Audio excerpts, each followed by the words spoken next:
Hi hello నమస్తే, welcome back to iDream media. ఈరోజు మనతో ఉన్నారు స్టాక్ మార్కెట్ అనలిస్ట్ అయిన సుందరరామ్ రెడ్డి గారు. ముఖ్యంగా ఇండియాలో ఒక ఎస్యూవీ అంటే ఒక కార్ కొన్నప్పుడు మీరు పే చేసే ట్యాక్స్ ఎంత ఉంటుంది అనేది క్లుప్తంగా ఈరోజు ఎపిసోడ్లో తెలుసుకుందాం. Hi sir. ఇండియాలో కార్ ఉండాలనే ఈ కాన్సెప్ట్ కానీ ట్రెండ్ కానీ ఇప్పుడు బాగా మంచి ఫ్లోలో ఉందన్నమాట. సో ఇలాంటి టైంలో ఒక కార్ నేను ఒక ఎస్యూవీ కొంటున్నాను, ఒక 15 లక్షలు 20 లక్షలు పెట్టి అనుకుంటే దాని మీద నేను ఎంత ట్యాక్స్ కట్టాల్సి వస్తుంది? కారు ఇవాళ రేపట్లో అది లగ్జరీ కాదండి, నెసరీ అయిపోయింది. ఎందుకంటే సేఫ్టీగా ఆఫీస్ నుంచి ఇంటికి నుంచి ఆఫీస్కి పోవాలంటే ఒకప్పుడైతే 2 వీలర్స్ అయితే సరిపోయేది. బట్ ఇప్పుడు చాలా ర్యాష్ డ్రైవింగ్ అంతా చూస్తూనే ఉన్నాం, బయట రోడ్ యాక్సిడెంట్ ఎలా అవుతున్నాయో. అందుకని కారు కొనటం ఈ టైంలో లగ్జరీయా 2024లో కూడా అంటే it not be luxury, it is necessary. Safety కోసం ఒక ఫ్యామిలీ స్మూత్గా వెళ్ళాలన్నా, ఏదైనా బయట టూర్లకు వెళ్ళాలన్నా ఇట్స్ నెసరీ అనమాట ఇప్పుడు. అందుకని ఏసీలు, ఫ్రిడ్జ్లు, ఫ్యాన్లు, ఈ కార్లు, స్కూటీలు ఇవన్నీ నిజంగా లగ్జరీ వస్తువులు అంటే ఇప్పుడు లగ్జరీ కాదండి, అది బేసిక్ నీడ్స్ ఇప్పుడు మార్కెట్లో. అంటే మీరు ఏది కొన్నా సరే ట్యాక్సెస్ మ్యాండేటరీ, వాటిని గుర్తుపెట్టుకోండి. ఫర్ ఎగ్జాంపుల్ ఈ ఎగ్జాంపుల్లో మనం చూసుకున్నట్టు ఒక డీజిల్ మీరు ఎస్యూవీ జెట్ కొన్నారనుకోండి, ఎక్స్యూవీ, అది మీరు ఆల్మోస్ట్ 14 lakh అవుతుంది. అది వాటికి ట్యాక్స్లు మనం చూసామనుకోండి, ఎస్జీఎస్టీ కానీ సిజిఎస్టీ కానీ అంటే చెస్ కానీ మొత్తం కలుపుకుంటే దగ్గర 7 లక్షలు అవుద్ది. 14 లక్షల కారు, అందులో సగం మళ్ళీ ఎక్స్ట్రా ట్యాక్స్ కట్టాలి నేను. ఇండియాలో మీరు ఏది కొన్నా 50% ట్యాక్స్ లాగా అవుతుంది. అదే మీరు ఇంపోర్ట్ చేసుకున్నారనుకోండి 100% అవుతుంది. ఇంపోర్ట్స్ కార్ మీద అనుకోండి 100% ట్యాక్స్ కట్టాల్సిందే. అందుకని మీరు ఎలాంటి కార్లు కొంటున్నా టోటల్ కార్ వాల్యూ ప్లస్ ఈ ట్యాక్సెస్ మొత్తం కలుపుకుంటే నీకు ఆల్మోస్ట్ 21 lakhs వస్తుంది ఇక్కడ. అందుకని మీరు ఏదైనా కొనే ముందు పెద్ద ఐటమ్స్ కొనేటప్పుడు ట్యాక్స్ ఇంప్లికేషన్ ఎంత ఉంటుందో చూసుకొని తీసుకోవడం బెటర్ అనమాట. కార్ అఫోర్డబిలిటీ ఉన్నా కూడా ఎక్స్ట్రా సగం ప్రైస్ మళ్ళీ నేను కార్ మీద మళ్ళీ పెట్టాల్సి వస్తుంది అన్నప్పుడు ఇది ఎంతవరకు ఫైనాన్షియల్గా కానీ ఎమోషనల్గా కానీ ఎంతవరకు వర్క్ అవుతుంది అంటారు? ప్రతిదీ మనం మనీ మ్యాటర్లో చూడలేము. చెప్పాను కదా, ఇప్పుడు నెసరీ అనుకోండి, మనం ఒక 100 కిలోమీటర్ల రోజు జర్నీ చేసి రావాలి అనుకున్నప్పుడు స్కూటీ మీద నువ్వు పోయి రాలేవు. 5 కిలోమీటర్లు అనుకుంటే ఓలా ఓబర్ ఉన్నాయి కాబట్టి నువ్వు వాడుకుంటావు. అందుకని ఓలా ఓబర్ ర్యాపిడో ఉన్న ఈ రోజుల్లో కూడా ఇంకా కారు కొంటున్నారు అంటే బహుశా వాళ్ళకి నెసరీ అయ్యి ఉండొచ్చు.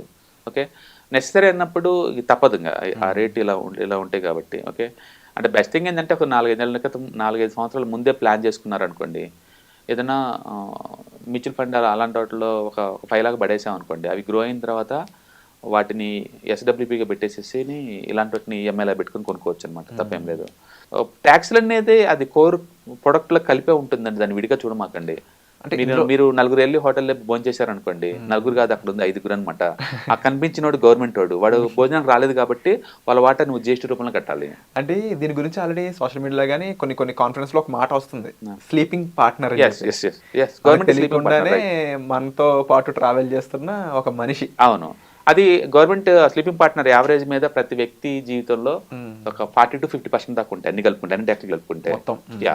ఫర్ ఎగ్జాంపుల్ ఇప్పుడు కంపెనీ పాయింట్ ఆఫ్ మనం చూసాం అనుకోండి, రిలయన్స్ ఉందనుకోండి, సంవత్సరానికి ఆల్మోస్ట్ ఒక 70,000 కోట్లు సంపాదిస్తుంది.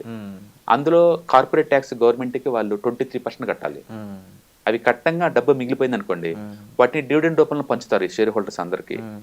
డివిడెండ్ డిస్ట్రిబ్యూషన్ ట్యాక్స్ మళ్ళీ అది కట్టాల్సిందే, అది 22% దాకా ఉంటుంది. వాటిని కడతారు.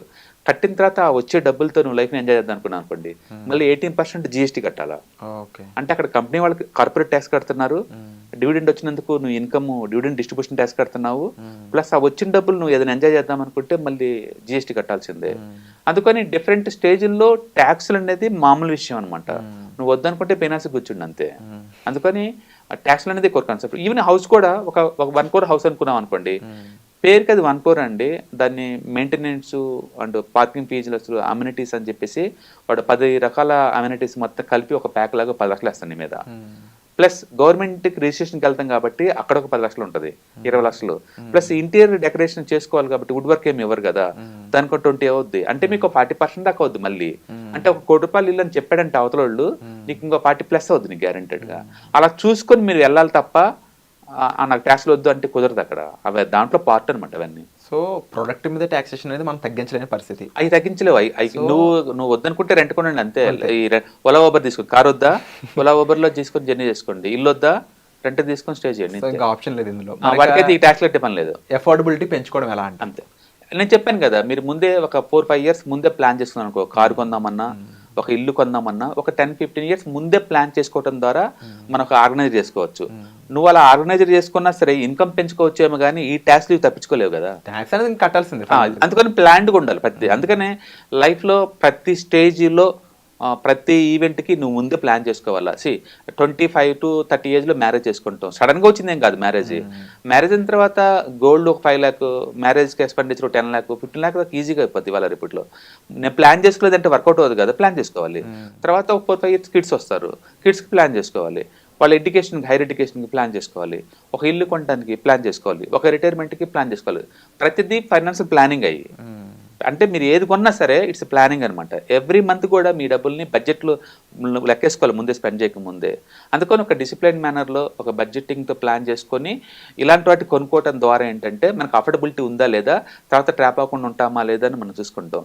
నీకు కొన్ని ఛాయిస్ 2, ఈఎంఐల ద్వారా ట్రాప్లోకి వెళ్ళిపోతారా, ఈఎంఐలతో గొడవ లేకుండా ఉన్న దాంట్లో ప్లాన్ చేసుకుంటే లైఫ్ ముందుకు వెళ్తారు. 2 ఛాయిస్. ఇటు వెళ్తే ఈఎంఐ కట్టుకుంటే ట్రాప్లోకి వెళ్ళిపోతారు, మోర్ వాళ్ళు కట్టుకుంటూ పోవాలి. ఇటు వెళ్తేనేమో ముందే ప్లాన్ చేసుకున్నారు కాబట్టి ప్రతిదీ ఆర్గనైజ్డ్గా ఉంటుంది కాబట్టి బాగుంటుంది అనమాట. అందుకని టూ మచ్గా ఈ గవర్నమెంట్ మీద మనం కంప్లైంట్ చేసే బదులు ఈ ట్యాక్స్లు అవి అని మొత్తం కాంప్రహెన్సివ్గా మనకి ఎంత కట్టాల్సి వచ్చిందని ముందే ప్లాన్ చేసుకొని ఒక 4-5 years ముందే కనుక మీరు ప్లాన్ చేసుకుంటే మనం తక్కువ రేట్. సపోజ్ ఇప్పుడు ఇక్కడ 20 లక్షలకు ఉంది ఎగ్జాంపుల్ కారు, నాకు నేను 6-7 lakhs నేను ప్లాన్ చేసుకుంటాను 5 years బ్యాక్ చేసుకున్నాను అనుకోండి. 5 lakhs మ్యూచువల్ ఫండ్లో పెట్టాను.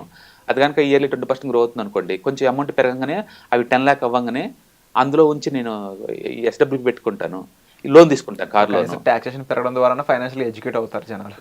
ఫైనాన్షియల్ ఎడ్యుకేషన్ అనేది కోర్ పార్ట్ అండి. మీరు ఏ డిసిప్లిన్లో మీరు వెళ్ళండి, మీ డొమైన్ ఇంజనీరింగ్ కావచ్చు, లా కావచ్చు, మెడిసిన్ కావచ్చు, అగ్రికల్చర్ కావచ్చు, మీ డొమైన్ ఏదైనా కావచ్చు, ఎక్కడైనా వర్క్ చేసి ఉండొచ్చు. ఎండ్ ఆఫ్ ది డే మీరు ఎందుకు ఈ వర్క్ అని చేస్తున్నారు అంటే మనీ కోసం చేస్తున్నారు. ఆ మనీని మీరు ఆర్గనైజ్డ్గా, ప్లాన్డ్గా బడ్జెటింగ్ చేసుకొని ఖర్చు పెట్టకపోతే కష్టం, మీకు ట్రాప్ అయిపోతారు ఈజీగా.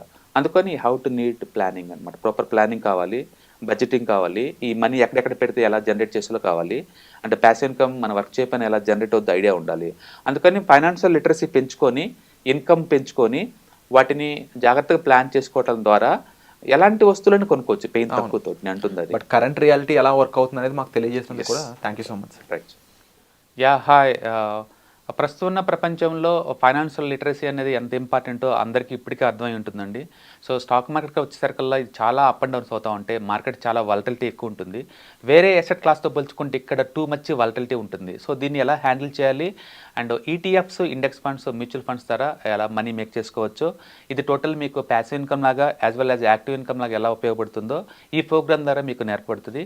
కాబట్టి ఇంట్రెస్ట్ ఉన్న పార్టిసిపెంట్స్ ఈ కింద రోల్ అవుతున్న నెంబర్కి పింగ్ చేసుకొని సీట్స్ బుక్ చేసుకోండి. Thank you.